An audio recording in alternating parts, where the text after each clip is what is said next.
How to fix Huawei Mate 70 QR code scanner not working. So let's start the video. First of all, open settings and then scroll down and click on apps. Now again click on apps, then scroll down and open camera.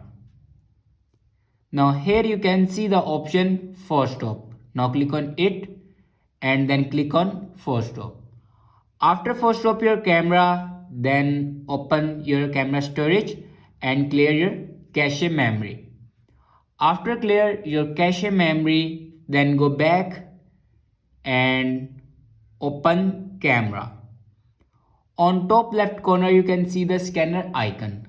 Now click on this. Now here you can scan your QR code. After that, go back and open settings again and scroll down in last. Here you can see the option system and updates. Now click on it and then click on software update. Here you can check your software updates. If your latest version is not updated, then update it to latest version. After that, your problem will be fixed. I hope this video is helpful for you. Thanks for watching.